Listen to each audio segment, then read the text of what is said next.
Welcome to The World According to Liz, our Tutor of Dragons podcast. Today, my guest is Nick Price, twin of Will Price, but Will chose not to attend, so it's just Nick. And he's going to ask me 3 questions, and I'm going to ask him 3 questions. And since he's my guest, he gets to go first. All right. What's your first question? So my first question is, how do you think AI will affect students? Do you think it's a good or bad resource, and how should they use it? Oh, AI is here. So whether we want to say, oh, it's terrible or oh, it's the greatest thing, it's here and we have to deal with it. Okay. I have huge concerns about relying too heavily on it. Yeah. Because AI will eventually replace our own thinking. And one thing that we as humans forget, and if I put it in terms of science with entropy and work and energy, your room gets messy. That's entropy. You put work into it to organize it. But when it's organized, oh my gosh, it's so much easier to do your homework, so much easier to find your appropriate clothes. You can still do it when it's messy, but it just takes more energy to do so, right? So it's where are you going to put the energy? Are you going to put it in beginning to clean your room, or are you going to put it in after to go find the stuff in your room? AI is kind of the same thing with your brain thinking. So do you rely on AI too much and pass all your classes and do your homework and then you fail your tests? Or do you let it be a tool to help you go, oh, this is how I do the problem. This is the formula that I need to be using. And then you actually do the work. So I'm going to put myself out there and say, there are a lot of times where I will use AI or chat GPT. How do I figure out how to do this problem? Especially when I'm trying to teach myself a new skill. So like this year, I've made it a goal to learn stats so that I can tutor stats next year. And I don't have a teacher. I'm not taking a course. I'm just kind of figuring it out all on my own with a book and going from there. When do you use a Z chart? When do you use a T chart? Those types of things. So those different aspects change.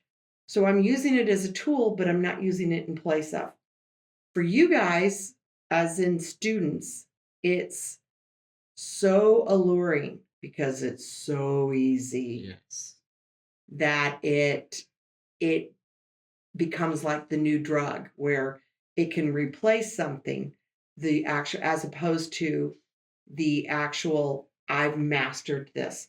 So it kind of comes with your own self-awareness as well of, I learned this is my work, versus I just typed in some stuff and I got out a beautiful answer. And I mean, you've gotten the remind messages at Christmas when I did the poem, or at spring break when I asked AI to do a poem, but I always label it as such, but I won't use it in place of me actually thinking of what I want. So it's here, but it's one of those things of just like weapons are here, but we have to learn to use weapons responsibly. And AI can be a weapon in the sense of it's dumbing down if it's overused. I agree. And that's my biggest concern is we're going to have doctors who don't know how to diagnose because they're going to rely on AI. You're going to go and you're just going to, oh, these are my symptoms. Okay, here's your prescription. Okay, here's your prescription. And that really terrifies me that that's what we're going to. Even to the point now, I just read yesterday. So, remember when you came to class, you asked me about the dire wolves. Oh, yeah. Right? And part of that is some AI helped instrument that in that, did some of the, hey, you need this gene or you need this gene, that type of thing. And there was human awareness as well. I'm not saying it was all AI, but, we rely on these types of things to help us. So now our legislation is talking about, well, not the legislation, but the executive branch is talking about removing the endangered list. Well, we don't need to have an endangered list. We can just make them now because we've extinct this one species. And what they don't understand is, and this is the limited thinking, species need to have a biodiversity within the species. And when we've created this one or family of dire wolves, they lack that species diversity. And no one's given the thought. So we're letting the short term of AI, the allure of it, replace the actual what are the ramifications of this?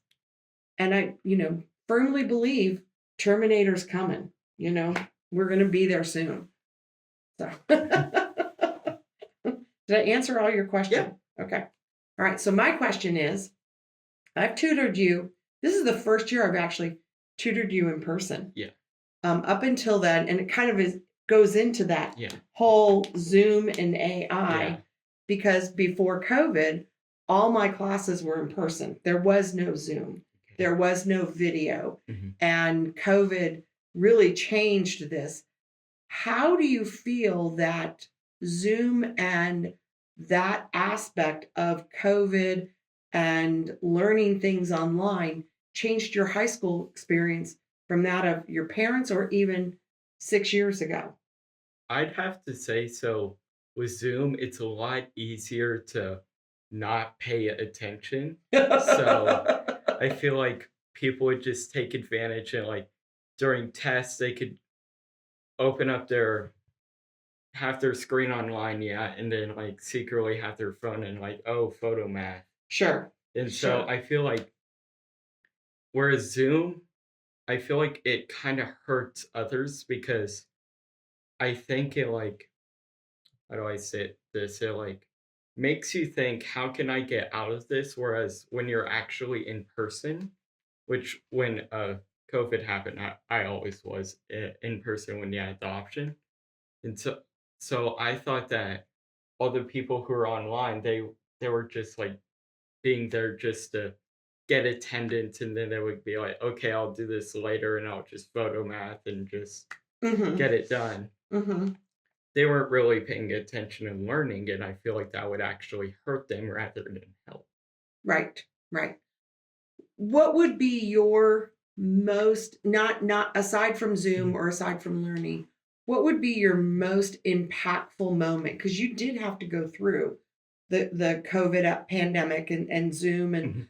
online versus being in person and them coming in with the 6 foot meter stick and saying you were in the zone of Blank and which of blame. course, yeah, which I'm like, they're germs. Yes, proximity does make a difference, but 6 feet is an arbitrary number. Yeah. But what would be the biggest impact that you felt that you encountered? Not only it could be learning, it could be a good thing, like the most proud moment you had, the most impactful thing that occurred in your 4 years of high school. I'd say the most either impactful thing during school, I'd say probably not really like learning at school. I'd probably have to say one of our logbooks during cross country because you can't really get it anywhere but there. You can go to class, get teacher will give you a lecture, but I feel like what Coach Leonard does, he makes sure if you're late by like even like 2 or 3 seconds when it's 6:30 and like 2 seconds you're out of there. Like you're Really? yeah, so like you'll have to go outside of the pavilion and learn and listen on the outside. So I feel like what he teaches there is a lot more useful than an overall lecture because he teaches you structure, he teaches you to be early, be on time, and teaches you stuff that'll help you be successful. Like how do you break through and say, this is average. I need to be better than average. How can I become this great? How can I become successful? I feel like from what he says, I get a better breakthrough overall from an overall lecture. So I'd say that probably logbooks were the most impactful outside of school. I'd probably say like working for my dad because it's just actually getting hands-on experience in the actual work world helps me realize what I need to do to become the best person I need to be in this certain. So if I want to go into sales, what do I need to do? What is the most popular product here? What is not? What would be their more popular product at their store? And yeah, Okay. So Coach Leonard really taught you about accountability yes, and executive function, for lack yeah, of a better term. And we mhm, don't have an executive function class. yeah, We just kind of expect you all to learn it on your own. And but yet he created a structural environment for yes, you to really learn that executive function, to hmm, be accountable, to be what it means to be respectful to your teammates, that yes, type of thing. Interesting. Interesting. Okay. That's not one I was expecting. yeah. Okay. What's your next question for me? Um, how how does a student get on a teacher's good side or bad side? And what is the worst kind of student, in your opinion? Okay. All right. To be on a good side, Mhm. well, it's probably easier to talk about being on a bad side. Yeah, okay. The bad side would be students who talk in class to their neighbors. Mhm, So they're distracting to everybody around them. They're distracting to me. mhm, And one thing that students don't understand is when you reach a certain age and you can't hear pss, pss, pss, pss, pss, pss, is so you're up there trying to think. And of course, when you're doing a math problem or science problem, you're thinking 3, 4 steps ahead. So a lot of times when I'm talking about, oh, 2x squared plus 4x, mhm, I already know where the answer is. So I'll say the wrong thing because I'm 3 steps ahead of mhm, you. And Miss Liz, you said something wrong. I'm like, yeah, yeah, okay, you're right. You caught me, and I'm the first one to admit that I've made a mistake mhm, that way. But when I go back and erase, and everybody stops and starts whispering to their neighbors. That is so distracting to the person at the board. And part of me, I remember one time I got pneumonia, and it was really bad. mhm, Now you've all dealt with me not having a voice or mhm, something like that, but this pneumonia knocked me out so bad I couldn't even stand at the board, let alone talk. And so I would tell them, okay, we're going to do this problem. And I had students come up to the board, and it really gave them a different perspective mhm. of just how flippin' hard it is when y'all start acting up. And I'm not talking about you Yeah, personally, but yet on the other hand, I like a little bit of banter. I want that back talk.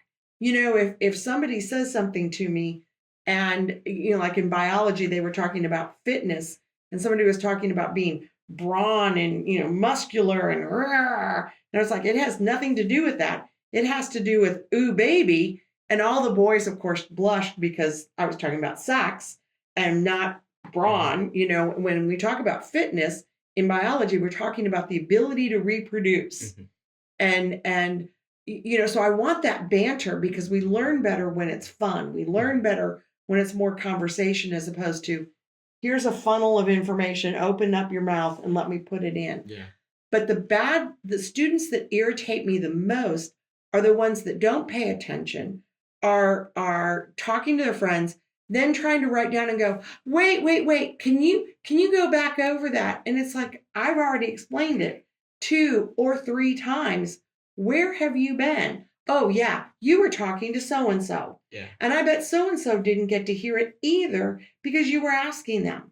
And I'll even, I'll pause and I'll go, what was your question? Oh, I was just asking her for help. Well, okay, ask me.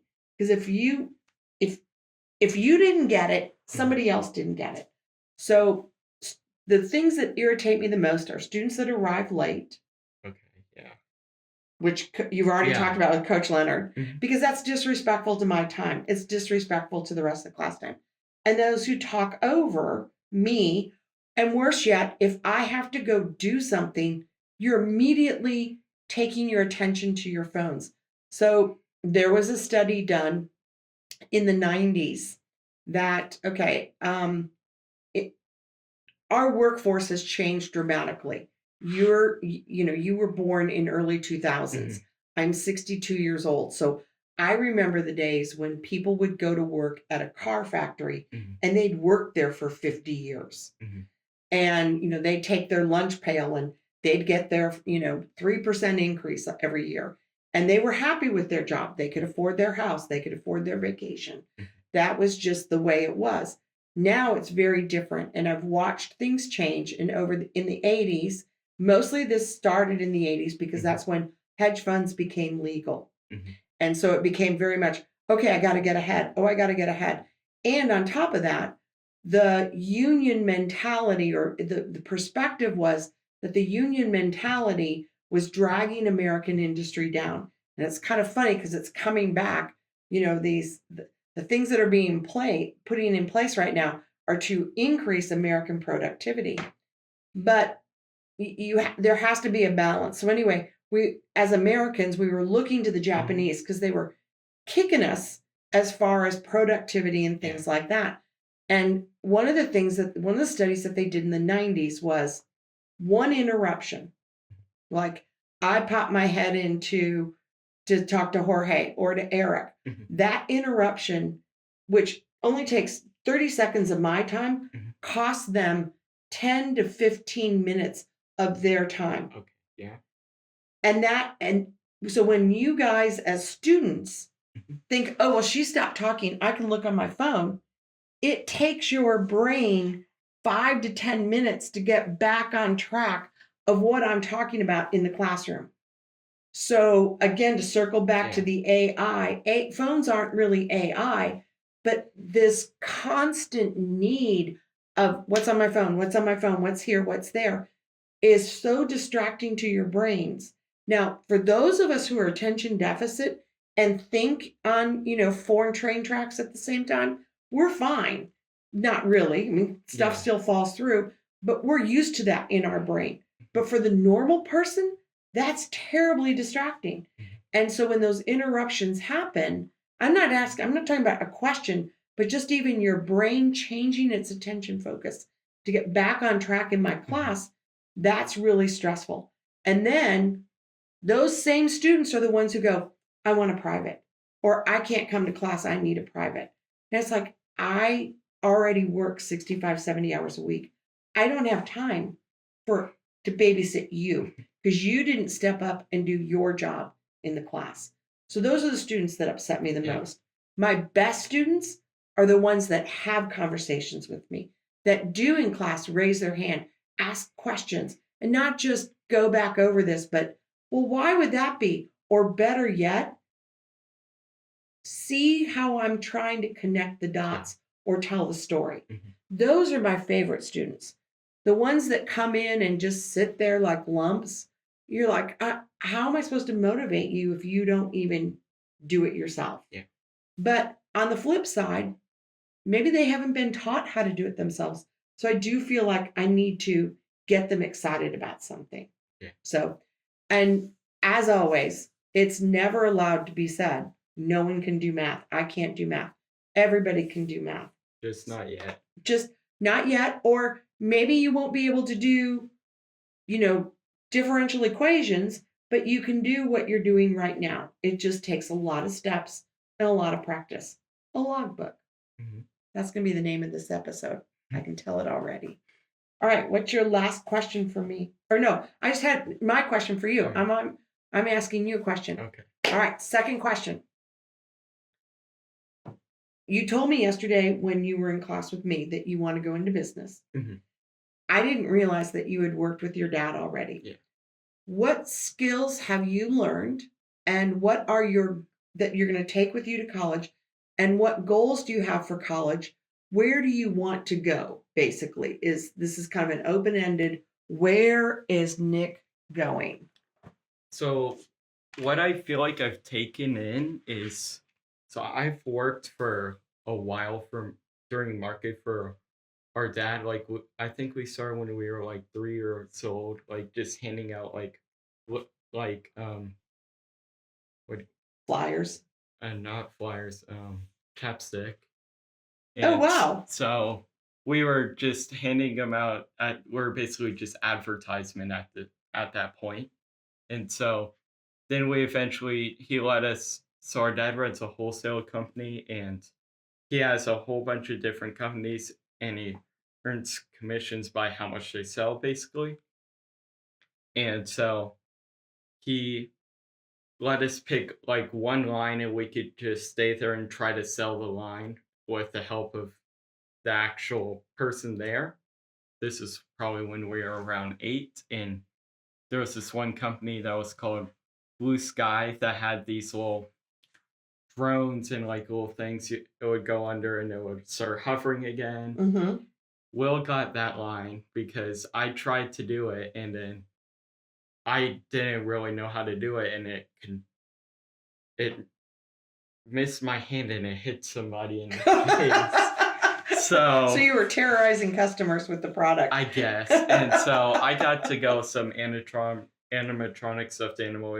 You click a button and it would dance. Oh, how fun. Yeah.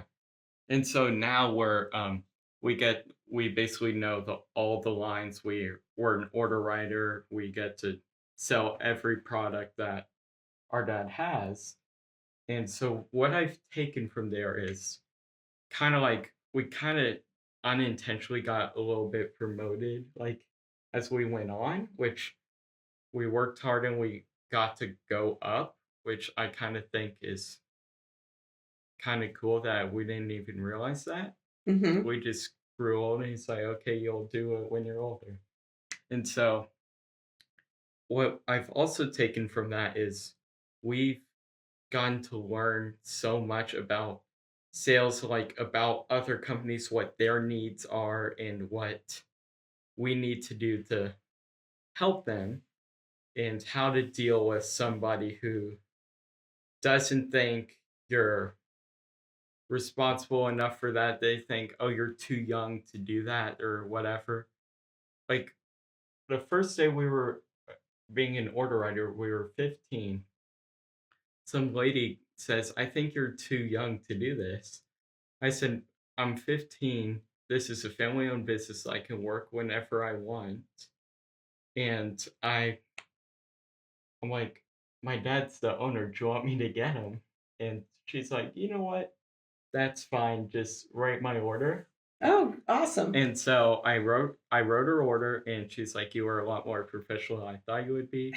So I learned that I could not at that point, I couldn't make fun of the customer because I don't want to lose the sale, but I learned to keep my cool and just stay calm. That was a very good learning point, but in the future, I think I don't know just yet if I want to take over the business or be a rep for him when if he fires a rep if I want to do that. I don't know just yet. I'm about to go to college. I don't know what jobs will open up, but I want to hopefully do something in sales or marketing because I feel like I've done it so much already that I feel like I have such a leg up over the competition right now. Right. You have. For a 18, 19-year-old who's going to go to college, I feel like I have a lot more experience and I can get done better. Right. Now, have you made a decision as to where you're going? Yes, I'm gonna go to TCU. Oh, you are? Okay. Yes. All right. Has Will decided? He's also gonna go there. Oh, really? Oh, We're okay. not gonna dorm together. Good. Yes, we went because I like it's not that I hate my brother. I love my brother, Of but course. I'd rather find my group of people than room with somebody I know. I've been friends with my whole life, and I'd rather find somebody new and find my group of people in college. I feel like that's the best use of college. Exactly. Exactly. And it's a new ground for you to find yourself Yes. under the guise of, oh, you're Will's twin. Yeah. No, you're Nick. Hmm. You are your Yeah, own like being. at school a lot, like, I hear people say, "Hey, Will." I'm like, "By the way, Will's my brother, I'm Nick." And they're like, "Oh my god, I'm so sorry." I'm like, "Dude, I basically go by Will at this point. You're Yep. fine." It's not like you're identical. You guys are Yeah. very different looking. So, okay. So that was my question. What's your last question for me? Okay, it is after you were done, being a teacher, why did you decide to become a tutor? And did you want to do anything before that? You know, I've never been a teacher. Oh, did somebody lie to me? Okay. That's okay. That's no, Yeah. no, no, no, no. But that's a good, Yeah. that's actually a good thing for you to Yeah. ask me because apparently you have a level of comfort that you felt like I at one point did teach Yeah. because I can handle a Yeah. classroom or all of that. No, I've never been a certified teacher. Okay. That's actually how I got started in tutoring Okay. was I wanted to be a teacher and I didn't have enough experience. Okay. This was a way to do that. Um, Before that, I've had, oh goodness, I've never listed them in the podcast before, but I sold pampered chaff. Okay. I worked at the post office. Okay. I I delivered newspapers when my daughter was 2 years old, which was a perfect job because she was asleep at 4 in the morning. My husband was home with her, and I could go out and deliver the newspapers Nice. until the escaped convicts were spotted in our town. Ooh. And Uh-oh. then Kate slept in the back seat, and my husband drove, and I delivered the newspapers then because I didn't feel comfortable driving around town with two escaped convicts. There. Let's see, what else have I done? I've been a director of operations. I was a buyer for a engineering firm where I Okay. had to learn about diodes and resistors and capacitors and things like that. So I've had many, many different careers Mhm. over the years, but I always knew that I really enjoyed teaching. Mhm. And even when I had those different careers, it would always be, "Hey, Liz, can you explain to me how to do this? Hey, Liz, and Mhm. one of the things that I was really good at those different careers was breaking down what is the process Mhm. and creating some sort of documentation to show, okay, if you're here, this is the next step. If this is it, the decision tree, Mhm. that type of stuff. Okay, if you can't go here, go here, Mhm. whether you call it a dichotomous key similar in Okay, biology yeah. or a decision tree in psychology, that same type of process I still thought the same way, which is very how you train people, how Mhm. you teach them Mhm. basically. And so I always was that person and the go-to person in the different places. And when I got to a corporate job and I just said, I cannot work here anymore, that my husband said to me, "What do you want to do?" I said, "I want to teach. I've always wanted to teach. Go be a teacher." And that led to tutoring. Mhm. And now here we are in a building with Tutor Dragons on the front of it.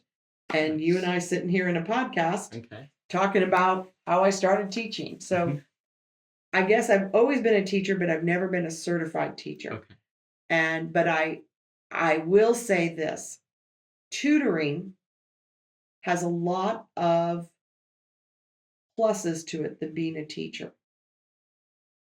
It also has a lot of minuses. Mhm. One of the pluses is I can tell you I can swear in my classroom, Yeah. and we all know I do. Okay. So that's one thing. Mhm.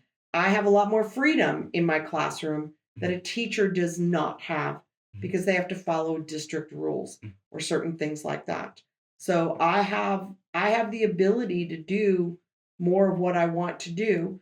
And since I work for myself, it's not like I have to work for another organization where I have to follow their rules. Mhm. But on the flip side, a teacher is in a building with 30 other, 60 other, 100 other teachers, and they have support with that district. Mhm. I don't have any support. I'm here all by myself. So if I need to create something, I have to do it all by myself. Mhm. I have to come up with it. and figure it out, like teaching myself statistics. I have to do that. There's no one else that I can go to ask, because there's no one else here for me to go ask, you know. Now, we have other tutors here, but no one teaches the upper levels that I do. And so again, I'm just kind of on my own there, but I always want to support everybody who's here teaching and everybody who's here learning. Okay. Was that our 3 questions?